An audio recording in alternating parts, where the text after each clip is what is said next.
Hello friends, welcome back to my channel. ನಾವಿವತ್ತು ಪ್ರತಿಯೊಂದು ಮನೆಯಲ್ಲೂ ಕೂಡ ಯೂಸ್ ಆಗುವಂತಹ ಕೆಲವೊಂದು ಅಡುಗೆ ಮನೆ ಟಿಪ್ಸ್ಗಳನ್ನ ನಾನು ನಿಮ್ಮ ಜೊತೆ ಶೇರ್ ಮಾಡ್ಕೊಳ್ತಾ ಇದ್ದೀನಿ. ಈ ಅಡುಗೆ ಮನೆ ವಿಚಾರದಲ್ಲಿ ನಾವು ಎಷ್ಟು ತಿಳ್ಕೊಂಡಿದ್ರೂ ಅದು ಕಮ್ಮಿನೇ. ನನಗೆ ಗೊತ್ತಿರುವಂತಹ ಕೆಲವೊಂದು ಯೂಸ್ಫುಲ್ ಆಗಿರುವಂತಹ ಕೆಲವೊಂದು ಟಿಪ್ಸ್ಗಳನ್ನ ನಾನು ಇವತ್ತಿನ ವಿಡಿಯೋದಲ್ಲಿ ನಿಮ್ಮ ಜೊತೆ ಶೇರ್ ಮಾಡ್ಕೊಳ್ತಾ ಇದ್ದೀನಿ. ಇದರಲ್ಲಿ ಮೊದಲನೇ ಟಿಪ್ಸು, ನಾವು ಅಡುಗೆ ಮನೆಯಲ್ಲಿ ಯೂಸ್ ಮಾಡುವಂತಹ ಕಟಿಂಗ್ ಟೂಲ್ಸು. ನಾವು ಅಡುಗೆ ಮನೆಯಲ್ಲಿ ಸಾಮಾನ್ಯವಾಗಿ ಬಳಸುವಂತಹ ಈ ಚಾಕು ಆಗಿರ್ಬೋದು, ಅಥವಾ ಶುಂಠಿ ಎರಿಯೋದು, ಅಥವಾ ಕೊಬ್ಬರಿ ತುರಿಯೋದು, ಇದ್ರ ಮಧ್ಯೆ ಎಲ್ಲ ನೀವಿಲ್ಲಿ ನೋಡ್ತಾ ಇರ್ಬೋದು, ಎಡ್ಜಸ್ಸಲ್ಲೆಲ್ಲ ಯಾವ ಥರ ಬ್ಲ್ಯಾಕ್ ಆಗಿ ಕರೆ ಉಳ್ಕೊಂಡಿರುತ್ತೆ ಅಂತ. ನಾವು ಆಗಾಗ ಕ್ಲೀನ್ ಮಾಡ್ಕೊಂಡಿದ್ರೂ ಸಹ ಅದು ನೀಟಾಗಿ ಹೋಗಿರೋದಿಲ್ಲ. ಈ ಥರ ಕಪ್ಪಾಗಿ ಕಲೆ ಉಳ್ಕೊಂಡಿರುತ್ತೆ. ಇದನ್ನ ನಾವು ತುಂಬಾನೇ ಸಿಂಪಲ್ ಆಗಿ ಯಾವ ರೀತಿ ಕ್ಲೀನ್ ಮಾಡ್ಕೊಳ್ಳೋದು ಅಂತ ನೋಡೋಣ. ಮೊದಲಿಗೆ ಒಂದು ಅಗಲವಾಗಿರುವಂತಹ ಪ್ಲೇಟ್‌ನ ತಗೊಂಡು ಅದಕ್ಕೆ ಸ್ವಲ್ಪ ಡಿಶ್ ವಾಶ್‌ನ ಸೇರಿಸ್ಕೊಳ್ತಾ ಇದ್ದೀನಿ. ಇದಕ್ಕೆ ಒಂದು ಅರ್ಧ ಸ್ಪೂನ್ ಆಗುವಷ್ಟು ನಾವು ಅಡುಗೆಗೆಲ್ಲ ಬಳಸ್ಕೊತೀವಲ್ಲ ಆ ಸೋಡಾನ ಸೇರಿಸ್ಕೊಳ್ಳಿ. ಇದ್ರ ಜೊತೆಗೆ ಈಗ ಬಿಸಿಯಾಗಿರುವಂತಹ ನೀರನ್ನು ಕೂಡ ಸೇರಿಸ್ಕೊಳ್ಳಿ. ಸ್ವಲ್ಪ ಜಾಸ್ತಿ ನಿಮಗೆ ಟೂಲ್ಸ್‌ಗಳಿತ್ತು ಅಂದರೆ ಸ್ವಲ್ಪ ಅಗಲವಾಗಿರೋ ಪಾತ್ರೆಗಳನ್ನ ಇಟ್ಕೊಂಡು ಅದರೊಳಗಡೆ ಈ ಯಾವ್ಯಾವ ಟೂಲ್ಸ್‌ನ ನೀವು ಕ್ಲೀನ್ ಮಾಡ್ಕೋಬೇಕು ಅಂದ್ಕೊಂಡಿರ್ತೀರೋ ಅಷ್ಟು ಟೂಲ್ಸ್‌ನ ಇದರೊಳಗಡೆ ಸೇರಿಸ್ಕೊಳ್ಳಿ. ಈ ಟೂಲ್ಸ್ ಎಲ್ಲ ಅದರೊಳಗೆ ಮುಳುಗಬೇಕು ಅಷ್ಟು ನೀರನ್ನ ಹಾಕ್ಕೊಂಡು ಇಟ್ಕೊಳ್ಳಿ. ನಿಮ್ಮ ಹತ್ರ ಎಷ್ಟು ಟೂಲ್ಸ್ ಇರುತ್ತೋ, ಯಾವ್ದು ಕ್ಲೀನ್ ಮಾಡ್ಕೋಬೇಕು ಅಂದ್ಕೊಂಡಿರ್ತೀರೋ ಅದಷ್ಟನ್ನು ಕೂಡ ಈ ಥರ ನೀರಲ್ಲಿ ಮುಳುಗೋ ಥರ ಇಟ್ಕೊಳ್ಳಿ. ಈ ನೀರನ್ನ ಕಂಪ್ಲೀಟಾಗಿ ತಣ್ಣಗಾಗಕ್ಕೆ ಬಿಡಿ. ಇಲ್ಲಾಂದರೆ ಸ್ವಲ್ಪ ಉಗುರು ಬೆಚ್ಚಗಾಗೋವರೆಗಾದ್ರೂ ಬಿಡಬೇಕು. ಇವಾಗ ಇದು ಸ್ವಲ್ಪ ಉಗುರು ಬೆಚ್ಚಗಾಗಿದೆ. ಇದಕ್ಕೆ ನಾನಿಲ್ಲಿ ಒಂದು ಟೂತ್ ಬ್ರಷ್‌ನ ತೊಗೊಂಡಿದ್ದೀನಿ. ನಾನು ಈ ಥರ ಕ್ಲೀನ್ ಮಾಡ್ಕೊಳ್ಳೋಕ್ಕೆ ಅಂತಲೇ ಒಂದು ಸಪ್ರೇಟಾಗಿ ಬ್ರಷ್‌ನ ಇಟ್ಕೊಂಡಿದ್ದೀನಿ. ನೀವು ಟೂತ್ ಬ್ರಷ್ ಬೇಡ ಅನ್ನೋರು ಈ ಪಾತ್ರೆ ಕ್ಲೀನ್ ಮಾಡ್ಕೊಳ್ಳೋಕ್ಕೆ ಅಂತಲೇ ಕೆಲವು ಬ್ರಷ್‌ಗಳು ಸಿಗುತ್ತೆ, ಅದನ್ನು ಬೇಕಾದ್ರೂ ನೀವು ಯೂಸ್ ಮಾಡ್ಕೋಬೋದು. ಇವಾಗ ಇದು ಚೆನ್ನಾಗಿ ನೆಂದಿರುತ್ತೆ. ನಾವು ಡಿಶ್ ವಾಶು, ಸೋಡಾ ಹಾಗೆ ಬಿಸಿ ನೀರಲ್ಲಿ ನೆನೆಸಿರೋದ್ರಿಂದ ತುಂಬ ಸುಲಭವಾಗಿ ಇದರಲ್ಲಿ ಇರುವಂತಹ ಕರೆ ಎಲ್ಲನೂ ತೆಗಿಬೋದು. ತುಂಬ ಪ್ರೆಷರ್ ಕೊಡಬೇಕು ಅಂತೇನಿಲ್ಲ, ಜಸ್ಟ್ ಲೈಟಾಗಿ ಈ ಥರ ಬ್ರಷ್ ಮಾಡಿಕೊಂಡ್ರೆ ಸಾಕು. ತುಂಬ ಚೆನ್ನಾಗಿ ಎಡ್ಜಸ್ಸಲ್ಲಿರುವಂತಹ ಕಪ್ಪು ಕಲೆ ಆಗಿರ್ಬೋದು ಎಲ್ಲ ಕೂಡ ಕ್ಲೀನ್ ಆಗುತ್ತೆ. ನಿಮ್ಗೆ ಎಲ್ಲೆಲ್ಲಿ ಕರೆ ಇದೆ ಅನ್ಸುತ್ತೆ ಅಲ್ಲೆಲ್ಲ ಕೂಡ ಈ ಥರ ನೀಟಾಗಿ ವಾಶ್ ಮಾಡ್ಕೊಳ್ಳಿ.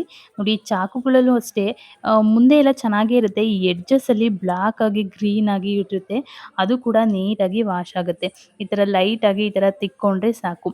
ಇದರಲ್ಲೂ ನೋಡ್ತಾ ಇರ್ಬೋದು ನೀವು ಎಷ್ಟು ಕಪ್ಪುಗೆ ನೋಡಿ, ಒಳಗಡೆ ಎಲ್ಲ ಎಷ್ಟು ಬ್ಲ್ಯಾಕ್ ಆಗಿದೆ.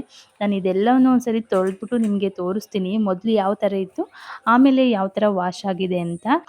ಇದರಲ್ಲಂತೂ ನೋಡಿ ಎಷ್ಟು ಕಪ್ಪಾಗಿ ಬ್ಲ್ಯಾಕ್ ಆಗಿ ಕರೆ ಉಳ್ಕೊಬಿಟ್ಟಿದೆ. ಇದೆಲ್ಲ ವಾಶ್ ಆದಮೇಲೆ ತೋರಿಸ್ತೀನಿ. ನೀವಿಲ್ಲಿ ನೋಡ್ತಾ ಇರ್ಬೋದು, ನಾನು ನಿಮ್ಗೆ ಮೊದಲೇ ತೋರಿಸಿದ್ದೆ. ಇದರಲ್ಲೂ ಅಷ್ಟೇ ಎಡ್ಜಸ್ಸಲ್ಲೂ ಕೂಡ ತುಂಬ ಬ್ಲ್ಯಾಕ್ ಆಗಿ ಉಳ್ಕೊಂಡಿತ್ತು. ಅದು ನೋಡಿ ಎಷ್ಟು ನೀಟಾಗಿದೆ. ನಾವು ಸೋಡಾ ಎಲ್ಲ ಹಾಕಿರೋದ್ರಿಂದ ಯಾವುದೇ ಥರ ಜಿಡ್ಡಿನಂಶ ಕರೆ ಇದ್ರೂ ಕೂಡ ತುಂಬ ಸುಲಭವಾಗಿ ಬಂದ್ಬಿಡುತ್ತೆ. ನೀವು ಈ ಟಿಪ್ಸ್‌ನ ಯೂಸ್ ಮಾಡಿಕೊಂಡು ಅಡುಗೆ ಮನೇಲಿರುವಂತಹ ಟೂಲ್ಸ್ ಎಲ್ಲನೂ ಕೂಡ ನೀಟಾಗಿ ಕ್ಲೀನ್ ಮಾಡ್ಕೋಬೋದು.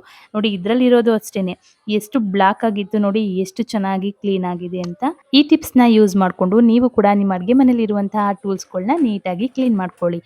ಹಾಗೆಯೇ ಈ ನೀರನ್ನು ವೇಸ್ಟ್ ಮಾಡಬೇಡಿ. ಈ ನೀರನ್ನು ಸಿಂಕಿಗೆ ಹಾಕಿ ಅವಾಗವಾಗ ಸಿಂಕು ಬ್ಲ್ಯಾಕ್ ಆಗ್ತಾ ಇರುತ್ತೆ. ಈ ಸೋಡಾ ಎಲ್ಲ ಆಗಿರೋದ್ರಿಂದ ಸಿಂಕು ಕಟ್ಟೋದು, ಬ್ಲ್ಯಾಕ್ ಆಗೋದು ಆ ಥರ ಸಮಸ್ಯೆ ಇದ್ದರೆ ಅದು ಕೂಡ ಕಡಿಮೆ ಆಗುತ್ತೆ. ನೆಕ್ಸ್ಟ್ ಟಿಪ್ ಬಂದು, ನಾವು ಎಲ್ಲರ ಮನೆಯಲ್ಲೂ ಸಾಮಾನ್ಯವಾಗಿ ಯೂಸ್ ಮಾಡುವಂಥದ್ದು ಉಪ್ಪಿನಕಾಯಿ. ಪ್ರತಿಯೊಬ್ಬರ ಮನೆಯಲ್ಲೂ ಆಲ್ಮೋಸ್ಟ್ ಇದ್ದೇ ಇರುತ್ತೆ. ಈ ಉಪ್ಪಿನಕಾಯಿನ ನೀವು ಹೊರಗಡೆ ಸ್ಟೋರ್ ಮಾಡಿ ಅಥವಾ ಫ್ರಿಡ್ಜಲ್ಲಿ ಸ್ಟೋರ್ ಮಾಡಿ, ಎಲ್ಲೇ ಸ್ಟೋರ್ ಮಾಡಿದ್ರೂ ಈ ಥರ ಕ್ಯಾಪಲ್ಲಿ ಬ್ಲ್ಯಾಕ್ ಆಗಿ ಫಂಗಲ್ಸು ಬಂದೇ ಬಂದಿರುತ್ತೆ. ಅದು ಪ್ಲಾಸ್ಟಿಕ್ ಕ್ಯಾಪ್ ಆದ್ರೂ ಅಷ್ಟೇ, ಅಥವಾ ಐರನ್ ಸ್ಟೀಲ್ದಾದ್ರೂ ಅಷ್ಟೇ. ಐರನ್ ಸ್ಟೀಲ್ ಆದರೆ ಕೆಲವೊಂದು ಸರಿ ತುಕ್ಕಿಡ್ದಂಗೆ ಆಗಿರುತ್ತೆ. ಇದನ್ನ ಅವಾಯ್ಡ್ ಮಾಡ್ಕೊಳ್ಳೋಕ್ಕೆ ಒಂದು ಟಿಶ್ಯೂ ಪೇಪರ್ ತೊಗೊಂಡು ನೀಟಾಗಿ ಒರೆಸ್ಕೊಳ್ಳಿ, ಅಥವಾ ಒಂದ್ಸರಿ ವಾಶ್ ಮಾಡ್ಕೊಳ್ಳಿ. ಅದಕ್ಕೂ ಮೊದಲು ಈ ಕ್ಯಾಪ್ಗಳಲ್ಲಿ ಈ ಥರ ಪೇಪರ್ದು ಒಂದು ರಟ್ಟು ಥರ ಕೊಟ್ಟಿರ್ತಾರಲ್ಲ, ಅದನ್ನು ತೆಗ್ಕೊಳ್ಳೋಣ ಫಸ್ಟು. ಆ ಪೇಪರ್ನ ಈ ಥರ ತೆಗ್ದಿದ್ದಾದಮೇಲೆ ಒಂದ್ಸರಿ ವಾಶ್ನಾರು ಮಾಡ್ಕೊಳ್ಳಿ, ಅಥವಾ ಒಂದು ಟಿಶ್ಯೂ ಪೇಪರಿಂದ ಈ ಥರ ನೀಟಾಗಿ ಒರೆಸ್ಕೊಳ್ಳಿ. ಇದಾದಮೇಲೆ ಈ ಕ್ಯಾಪ್ ಏನಿರುತ್ತೆ ಅದಕ್ಕೆ 1ರಿಂದ 2 ಡ್ರಾಪು ನೀವು ಅಡುಗೆ ಎಣ್ಣೆನಾದ್ರೂ ಬಳಸ್ಕೋಬೋದು, ಅಥವಾ ಕೋಕೋನಟ್ ಆಯಿಲ್ ಯಾವ ಆಯಿಲ್ನಾದ್ರೂ ಕೂಡ ಹಾಕ್ಕೊಂಡು ಕೈಯಿಂದ ಚೆನ್ನಾಗಿ ಈ ಕ್ಯಾಪ್ ಏನಿದೆ ಅದಕ್ಕೆಲ್ಲನೂ ಕೂಡ ಈ ಥರ ಚೆನ್ನಾಗಿ ಸ್ಪ್ರೆಡ್ನ ಮಾಡ್ಕೊಳ್ಳಿ.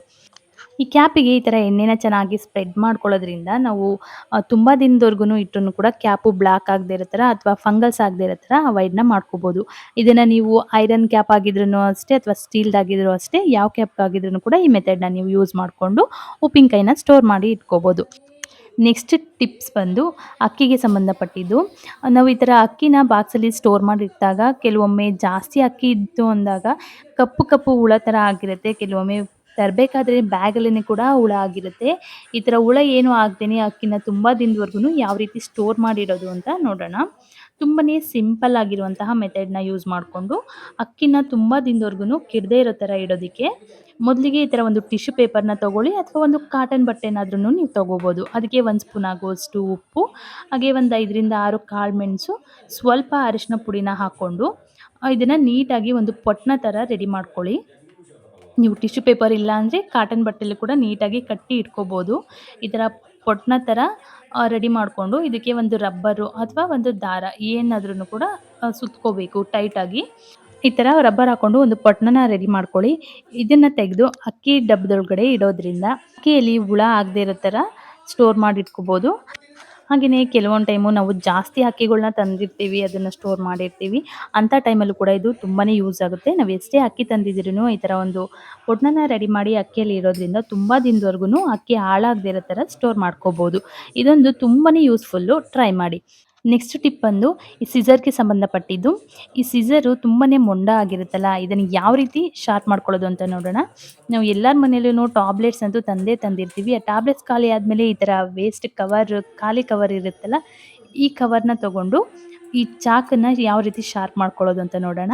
ಈ ಖಾಲಿ ಏನು ಮಾತ್ರೆದು ಕವರ್ ಇರುತ್ತೆ ಅದನ್ನು ಈ ಥರ ಸಣ್ಣ ಸಣ್ಣದಾಗಿ ಕಟ್ ಮಾಡ್ತಾ ಹೋಗಿ, ಆವಾಗ ಸಿಸರ್ ಏನಿರುತ್ತೆ ಅದು ತುಂಬಾ ಶಾರ್ಪ್ ಆಗುತ್ತೆ.